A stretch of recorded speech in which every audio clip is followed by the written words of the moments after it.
Hi, I'm Kira Lusich, and this is an introduction to nerve gliding and slacking.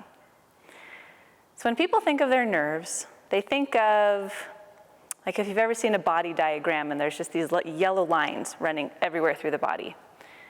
And that's kind of what it does, but most importantly that we need to know is that all of the nerves come from your brain. And so they start up here, and they either travel down and out to the fingertips, they travel through the body, through all your organs, and all the way down through the bottoms of your feet. So there's a lot of places and ways that that can go wrong. So for injuries, for pretty poor movement habits, stuck like this all day, for overuse, not necessarily injuries, but just overusing a certain movement or muscle, your nerves can become entrapped throughout your joints, throughout your fascia, and that just makes us weak. Sometimes it will cause us pain, and it will cause us to be very much immobile. So it's pretty important that we take care of the nerves that run throughout our entire body. Another important thing about nerves is that when we tension them or slack them or move them in a certain way, it should not feel like an intense stretch. It should not feel like a really strong engagement similar to what you would find in an exercise class or in yoga.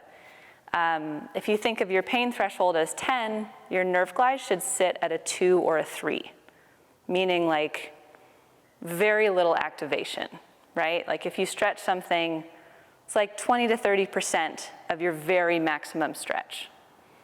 Don't forget that, because if you mess that up, you can injure yourself. And if you're doing nerve glides for an injury and then you injure yourself doing nerve glides, that's pretty dumb. So 20 to 30%, and don't cheat, because you're gonna mess yourself up. All right, what else? Start from the brain. They go all the way to your fingertips, all the way through your toes, innervate your whole body. They get stuck. We need to move them.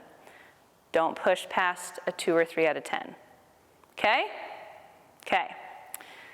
Last but not least, nerve glides are composed of really awkward movements, because in our day-to-day life, we do not reach points where our nerves are tensioned. That would be pretty silly if every time we took a step, our nerves had to stretch and find their full tension.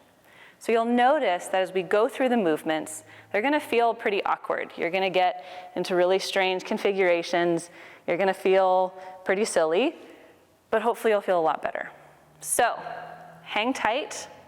I recommend that you do these videos as I do them. And if you can, film yourself doing the exercises to make sure that you're doing them as correctly as possible. Okay, let's get started.